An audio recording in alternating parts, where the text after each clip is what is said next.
Assalamualaikum warahmatullahi wabarakatuh. Saya Arkian Mariani dengan NIM 289205045. Mata kuliah akuntansi manajemen. Di sini saya akan membawakan materi keputusan investasi modal, yaitu oleh dosen pengampu Bapak Muhammad Rusidi SEMM. Keputusan investasi modal yaitu digunakan untuk menjelaskan rencana manajer untuk mengeluarkan dana dalam jumlah besar untuk membiayai proyek-proyek yang memiliki implikasi jangka panjang. Investasi tidak hanya mencakup penanaman dana, tetapi pembelian barang, dagangan, dan peralatan merupakan investasi. Dalam hal ini, manajer harus secara hati-hati memilih proyek yang menjanjikan kembalian masa mendatang yang paling besar. Kepiawaian para manajer untuk membuat keputusan investasi modal merupakan faktor yang paling penting yang berpengaruh terhadap perusahaan dalam jangka panjang. Perencanaan investasi, jenis-jenis keputusan investasi modal, yaitu keputusan pengurangan biaya, keputusan pelunasan pabrik dan fasilitas pergudangan, keputusan pemilihan mesin, keputusan untuk membeli atau menyewa, dan keputusan penggantian peralatan. Nilai waktu uang. Dalam pembuatan keputusan investasi modal, perlu digunakan teknik atau pendekatan yang mengakui nilai waktu uang. Hal ini didasarkan pada kenyataan bahwa nilai Rp1 pada hari ini lebih besar dibanding dengan nilai Rp1 pada tahun yang akan datang. Kondisi ini juga berlaku dalam pemilihan alternatif proyek investasi. Teknik investasi modal yang mengakui kedua karakteristik investasi bisnis adalah teknik yang melibatkan arus kas yang didiskontokan, yaitu arus kas yang dinilai kembali menurut kesetaraan waktu.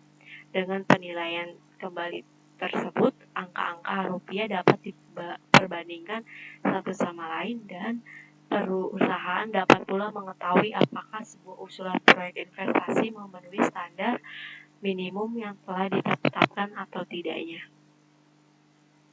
Metode nilai bersih sekarang atau Net Present Value atau NPV.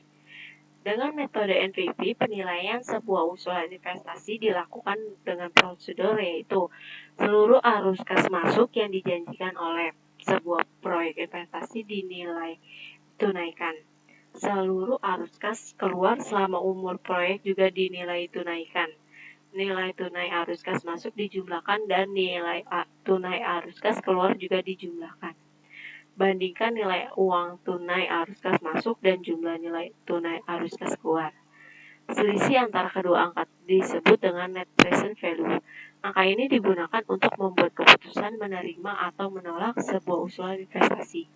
Jika nilai tunai arus kas masuk lebih besar dari jumlah nilai tunai arus kas keluar, maka usulan investasi tersebut diterima. Demikian pula sebaliknya. Jika jumlah nilai tunai arus kas masuk lebih kecil dibanding jumlah nilai arus kas keluar, maka usulan investasi ditolak. Jenis-jenis arus kas yaitu arus kas keluar merupakan investasi awal, kenaikan modal kerja, reparasi dan pemeliharaan, kenaikan biaya operasional. Arus kas masuk yaitu merupakan kenaikan pendapatan, penurunan biaya, nilai sisa atau residu, dan pembebasan modal kerja. Metode tingkat kembalian internal atau internal rate of return. The time and rate of return atau internal rate of return adalah tingkat bunga yang dijanjikan oleh sebuah proyek investasi selama umur proyek tersebut. Tingkat bunga ini sering disebut dengan hasil yield sebuah proyek investasi. IIR dihitung dengan mencari tingkat bunga yang menyamakan nilai tunai arus kas keluar dan nilai tunai arus kas masuk dari sebuah proyek. Dengan kata lain, IIR adalah tingkat bunga yang menghasilkan angka NPV sama dengan 0. Jadi, IIR merupakan interest yield yang dijanjikan oleh sebuah proyek investasi. Penggunaan angka internal rate of return. Tingkat kembalian minimum adalah tingkat kembalian yang diharapkan dari sebuah proyek investasi. Apabila angka IIR lebih besar atau sama dengan tingkat kembalian minimum yang diharapkan, maka usulan sebuah proyek dapat diterima. Jika angka IIR lebih kecil dari tingkat kembalian minimum, maka usulan investasi ditolak. Angka yang dijadikan patokan dasar untuk menetapkan tingkat kembalian minimum adalah biaya modal. Perbandingan antara metode NPV dan metode IIR. Metode NPV lebih mudah digunakan. Asumsi yang dibangun dalam metode IIR memunculkan pertanyaan. Yang menyebabkan perbedaan antara metode NPV dengan metode IIR adalah satu. Metode NPV menganggap bahwa arus masuk kas akan diinvestasikan kembali pada tingkat kembalian tertentu. Sedangkan metode IIR tingkat kembaliannya sama dengan IIR. Yang kedua, NPV mengukur kemampuan dalam angka absolut, sedangkan IIR mengukurnya dalam angka relatif persen. Capital retuning, salah satu pendekatan yang dapat digunakan oleh perusahaan dalam melakukan kajian dan pemilihan proyek-proyek dengan kendala dana untuk menghasilkan nilai maksimum bagi perusahaan disebut capital retuning, yaitu merupakan pendekatan dalam pemilihan berbagai alternatif proyek investasi apabila perusahaan memiliki dana terbatas. Dalam pendekatan ini, nilai perusahaan dimaksimumkan dengan memilih kombinasi proyek yang merayap dana yang tersedia memaksimumkan jumlah NPV. Pendekatan lain dalam analisa investasi modal yaitu metode untuk menganalisis modal antara lain metode periode kembalian investasi atau payback method. Periode kembalian investasi adalah waktu yang diberikan oleh sebuah proyek investasi untuk membentuk investasi mula-mula dengan penerimaan kas yang dihasilkan oleh investasi tersebut. Metode periode kembali investasi memusatkan perhatiannya pada rentang waktu tertentu. Periode kembalian adalah investasi awal atau arus kas masuk bersih tahunan. Kelebihan metode periode kembali investasi yaitu membantu manajemen mengidentifikasi manakah di antara proposal yang akan dipertimbangkan untuk dievaluasi. Bermanfaat bagi perusahaan yang baru yang kondisinya kekurangan kas.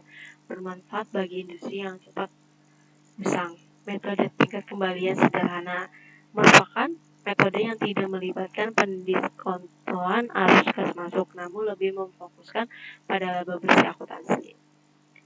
Post-audit terhadap proyek investasi terpilih yaitu proyek investasi yang terpilih merupakan tindak lanjut setelah sebuah usulan proyek investasi dipilih dan diterapkan.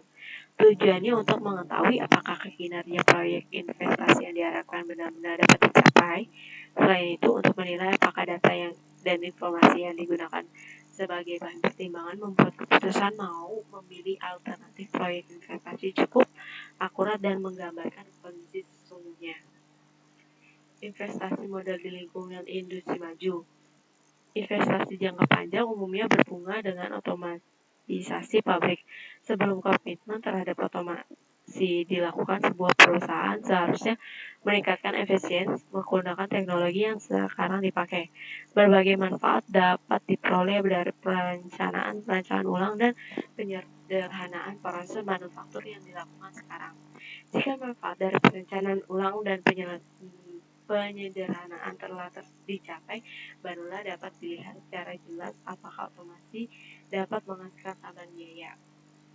Investasi dalam sistem manufaktur biasanya lebih mudah diidentifikasi karena hampir semua investasi digunakan untuk pembelian peralatan produksi. Estimasi arus kalkulasi dari investasi dalam peralatan standar umumnya bersandar pada manfaat wujud yang dapat mengidentifikasi secara jelas.